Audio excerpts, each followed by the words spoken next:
네, 안녕하세요. 저는 카이스트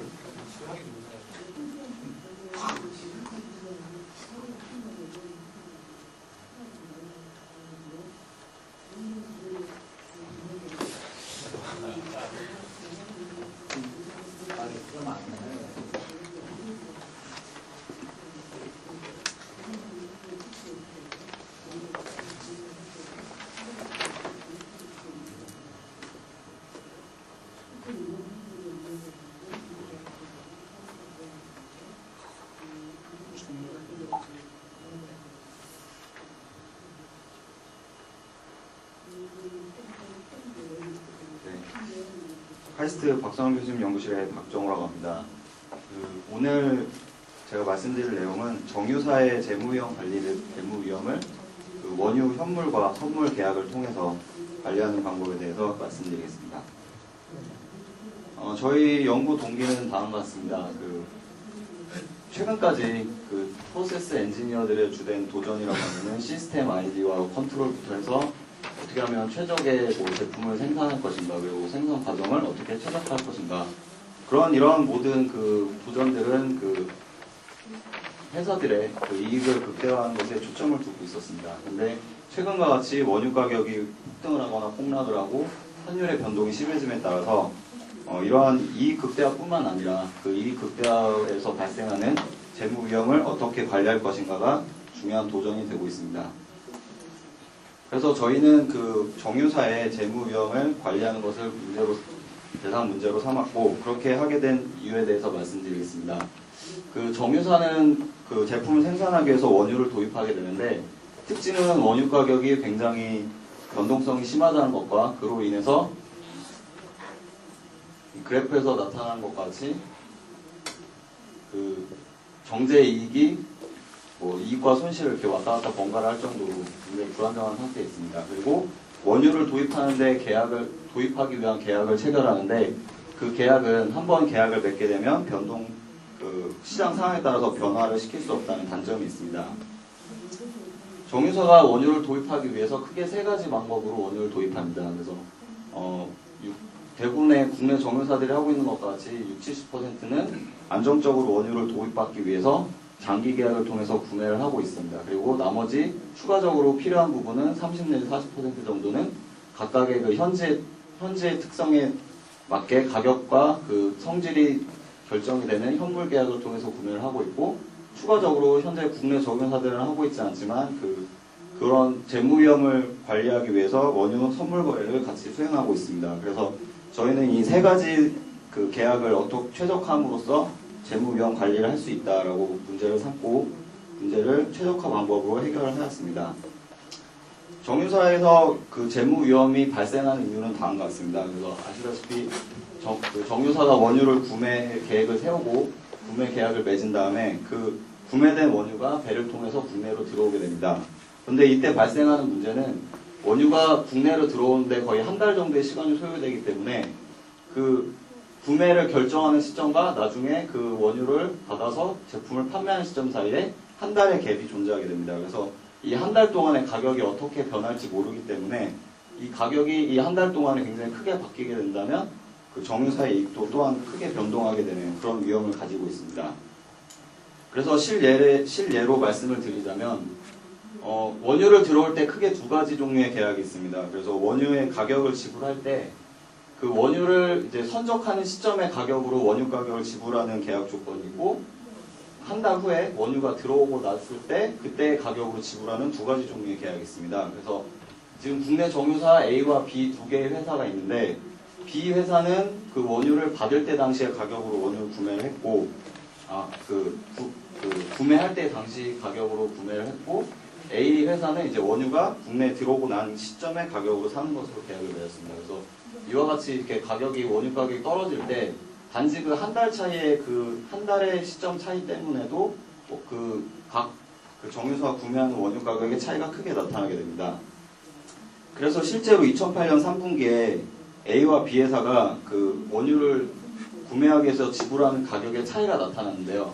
변동이 작았을 때는 이게 한 $1 정도였지만 2008년 8월과 9월에 원유 가격이 크게 변동했을 때는 그 차이가 12불까지, 배럴당 12불까지로 벌어지는 결과가 나타났고, 결과적으로 A 회사는 그 적은 비용을 소모했기 때문에 영업이익이 100% 이상 증가하는데 반해서 동시에 B 회사는 영업이익 반대로 50%가 줄어드는 이와 같이 큰 차이를 가졌습니다. 그래서 저희는 이러한 그 재무 위험을 관리하기 위해서 어떤 그 정유사의 그 공정과 그 다음에 재무 위험 관리 방법을 같이 통합한 모델을 개발하였고, 그리고 그 방법에 대해서 설명을 드리겠습니다. 우선 이 문제를 해결하기 위한 최적화 방법론으로는 투 스테이지 스토캐스틱 프로그래밍 방법을 사용했습니다. 그래서 이 방법론은 크게 이제 말 그대로 두 가지의 스테이지가 존재해서 첫 번째 스테이지에서는 어떤 고정된 값을 선택을 하게 되고, 두 번째 스테이지에서는 불확실성이 지나간 다음에 그 불확실성에 맞추어서 피저빌리티를 맞추기 위해서 조정하게 되는 그런 단계를 거치게 되어 있습니다. 그래서 불확실성 전후에 의해서 어떤 그 불확실성, 이제 여기서 저희가 다룬 불확실성은 원유 가격의 불확실성인데요. 그 원유 가격의 변함에 따라서 추가적으로 발생하는 그런 재무 위험을 최소화하는 동시에 그로 인한 그 기대 이익을 극대화하는 것을 목적으로 하고 있습니다. 그래서 정유사의 그 계획에서의 투 스테이지, 각 스테이지에서의 결정 변수는 다음과 같습니다. 그래서 처음에는 어떤 고정된 장기 계약이 첫 번째 스테이지의 첫 번째 단계의 결정 변수라고 할 수 있고, 불확실성은 그 원유 가격과 제품 가격이라고 할 수 있습니다. 그 다음에 그 불확실성 이후에는 그에 맞춰서 이제 현물과 선물과 그 다음에 제품 생산량을 결정하게 되고, 여기서 중요한 것은 최적화를 위한 목적 함수가 재무 위험이라는 것입니다. 그래서 이 재무 위험은 우리가 어떤 최적화를 통해서 제품 생산이나 원유 구매의 포트폴리오를 만들었는데, 그 원유 가격의 변함에 따라서, 제품 가격의 변함에 따라서 그 재무 위험이 발생하게 됩니다. 그래서 그 발생하는 재무 위험을 최소화하는 것을 목적 함수로 삼았고요. 그렇기 때문에 그 재무 위험을 어떻게 측정할 것이냐가 굉장히 중요한 문제가 됩니다. 그래서 저희는 그 재무 위험을 측정하기 위해서 측정하기 위한 방법으로 이제 크게 두 가지 관점을 고려를 했습니다. 그래서 그 첫 번째로 중요한 것은 그 재무 위험을 측정하기 위한 지표가 어떤 그 의사 결정자의 위험 성향을 잘 반영을 해야 된다는 것입니다. 그래서 일반적으로 알려져 있는 위험 성향은 크게 두 가지가 있습니다. 그 하이 리스크 하이 리턴으로 표현이 되는 보다 많은 이익을 내고자 하지만 그로 인해서 위험은 높아지는, 즉 리스크를 테이킹하는 성향이 있고, 그 이익은 좀 줄어들더라도 위험을 좀 줄이겠다고 하는 리스크 어버스 성향이 있습니다. 그래서 이러한 성향을 잘 반영할 수 있는 지표와, 그 다음에 그 대부분의 의사 결정자들은 그 기대보다 손실이 많이 나는 것을 우려할 뿐이지 기대보다 이익이 더 많이 나는 것은 고려하지 않습니다. 오히려 이익이 더 많이 나는 것은 좋은 일이기 때문에, 그래서 위험 지표는 그 비대칭적이어야 됩니다. 그래서 그 일반적으로 많이 쓰이는 무슨 그 변동성과 같은 지표는 기대보다 이익이 많이 나는 것도 같이 페널티를 주기 때문에 이러한 그 대칭적인 지표보다는 비대칭적인 지표를 써야 한다고 생각을 했습니다. 그래서 저희가 사용한 지표는 다운사이드 리스크 지표인데요. 다운사이드 리스크 지표는 어떤 목표 이익 오메가가 있을 때 실제로 나타난 이익이 이 오메가보다 적을 그 기대값을 측정하는 지표입니다. 그래서 저희의 그 재무위험 관리 목표는 그 목표로 하는 이익보다 실제 나오는 이익이 최소화될 수 있도록 그렇게 하는 것을 목적으로 하고 있고, 그 다운사이드 리스크 지표가 좋은 이유는 이 지표 안에 이 오메가 목적이익 오메가를 반영할 수 있다는 것입니다. 그래서 이 오메가에 따라서 그 정유사의 그 위험 성향을 반영을 할 수 있는데요.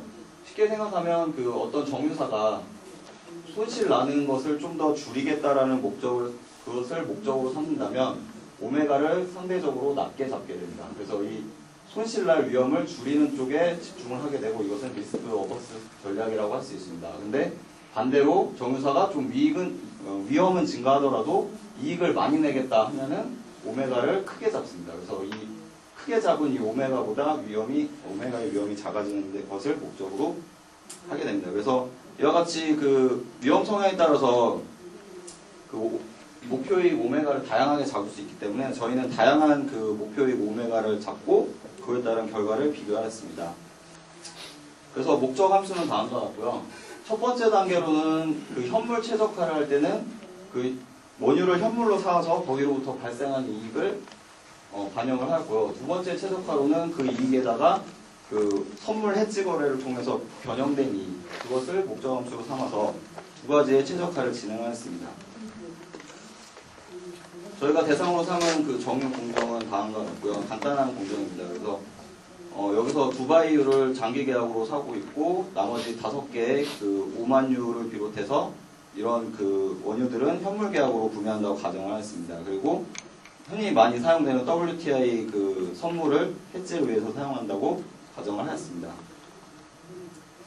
그래서 기본 가정은 그 앞에서 그 원유의 가격을 언제 시점으로 잡을 것이냐 하는 건데 이 정유사는 원유 가격을 원유가 들어올 때 가격으로 고정한다고 가정을 하고 일반적인 그 원유가 들어오는 시점인 그 한 달을 플래닝 그 계획 기간으로 잡았습니다. 그리고 뭐 한 달 동안의 그 정제량이라든지 구매량 같은 것은 이제 실제 정유사들이 하고 있는 것에 비슷하게 근접하게 가정을 세웠습니다.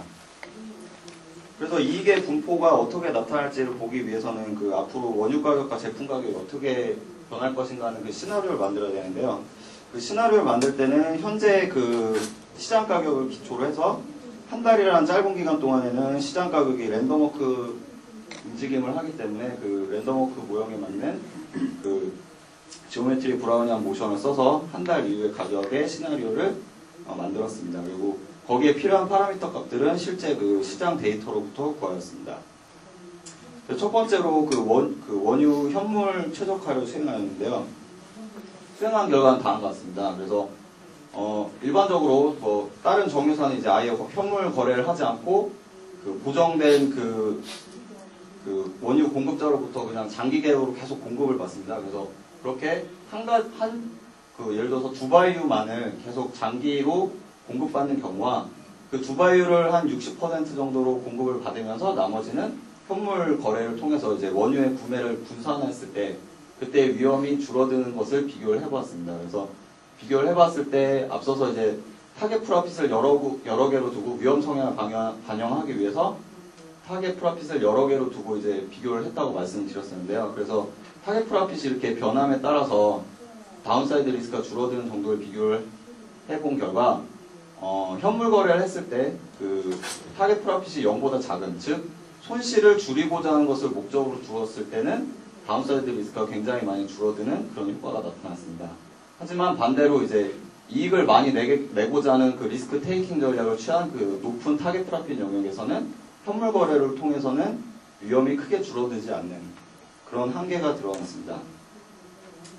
그리고 그 목표 위험 성향에 따라서 목표이익을 잡는다는 것은 저희가 처음에 생각한 하나의 가정이었지만 실제로 나타난 이익 분포를 보더라도 그러한 결과가 나타났습니다. 그래서 타겟 프로핏이 높을수록 그 이익의 평균값과 그 분산이 같이 증가하는 결과가 나타났습니다. 즉 이익의 기대값은 증가하지만 마찬가지로 위험이 증가하는 그런 결과가 나타났고 이것을 각 그 타겟 프로핏에 따른 그래서 원유 현물의 거래 그 구매량을 비교를 해봤을 때 타겟 프로핏이 그 작아짐에 따라서 즉 위험을 회피하고자 할 때에는 카타르의 원유의 구매량은 줄고 보니와 오만유의 구매량은 늘어나는 이런 그 원유 구매량의 포트폴리오에도 변화가 있었습니다. 그래서 이것을 그 리스크 커브로 각각 비교를 해봤을 때 최적화된 결과로 보면 이렇게 가장 제일 위에 있는 곡선이 타겟 프로핏 마이너스 제일 작은 게 의미하는 바는 그 손실이 날 위험은 줄어드는 반면에 이익이 많이 날 그 확률도 마찬가지로 그 줄어드는 그런 결과를 보이고 있습니다. 반대로 타겟 프로핏이 커지면 높은 이익이 날 확률은 높아지지만 마찬가지로 반대로 이제 그 손실이 날 위험도 같이 증가하는 그런 결과가 나타났습니다. 그래서 이와 같이 그 커브로 비교를 해보았을 때도 이제 그 타겟 프로핏에 따라서 위험 성향이 드러난다는 것을 알 수 있었고, 마찬가지로 일반적으로 존재하는 그 수익이 증가하면 위험이 증가하는 그 트레이드 오프 관계도 관찰이 되었습니다. 하지만 말씀드렸듯이 그 현물 거래 최적화만으로는 한계가 있었습니다. 앞서 그래프처럼 이제 그 리스크 커브 간의 간격도 좁게 나타나고 그 타겟 프로핏이 높은 영역에서는 그 위험이 별로 줄어들지 않는 그런 결과가 나타났고, 따라서 선물 거래도 같이 수행함으로써 그러한 위험을 줄여야 된다고 생각이 됩니다. 그래서 그 앞서 최적화된 그 결과에 같이 이제 선물 거래를 했을 때의 결과인데요. 여기 나온 해지 레이쇼는 이제 전체 실제 구매한 원유 구매량에 대해서 거래한 그 원유 선물 거래량을 나타냅니다. 그래서 타겟 프로핏이 커짐에 따라서 그 거래하는 원유 선물의 거래량도 같이 이렇게 증가하는 것을 알 수 있고, 특이한 것은 앞에서는 이제 요 위의 영역에서의 다운사이드 리스크가 줄어들지 않았었는데 원유 선물을 해지 거래를 같이 함으로써 타겟 프로핏이 커짐에 따라서 그 위험이 줄어드는 정도도 더 큰 결과가 나타났습니다. 즉, 그 이익을 높게 잡으면 그에 따라서 선물 거래도 많이 해주면 이익도 그 위험도 같이 비례해서 감소한다는 것을 알 수 있었습니다. 그래서 앞서 보여드렸던 그 현물 최적화를 통한 그 리스크 커브와 여기에 이제 선물 거래를 같이 했을 때의 리스크 커브의 변화인데요. 그 두 개를 바로 비교해보면 알 수 있지만 이 폭이 굉장히 넓어집니다. 그 이유는, 그 의미는 그 원유 선물 거래를 같이 해주면은 그 리스크 커브를 얼마든지 이 폭 사이에서 얼마든지 조절할 수 있기 때문에 그 기업이 원하는 목표 이익과 그에 따른 위험을 효과적으로 줄일 수 있다는 것을 의미합니다. 네, 그래서 그 원유 선물 거래를 하면 타겟 프로핏이 높아짐에 따라서 같이 위험도 많이 감소를 시킬 수 있기 때문에 만약에 정유사가 이익을 많이 내는 쪽에, 즉 리스크 테이킹 쪽에 전략을 맞췄다면 그에 따라서 같이 원유 선물 거래량을 증가시켜서 그 위험을 감소하는 그런 방법을 취해야 한다는 것을 알 수 있습니다. 그래서 앞서 보여드렸던 결과를 이제 하나로 나타내면 다음과 같고요. 이렇게 그 현물 거래를 했을 때는 이 부분에서만 위험이 감소했지만 이제 같이 하게 되면 전체적으로 위험이 많이 감소한다는 것을 보여드리기 위해서 준비해왔습니다.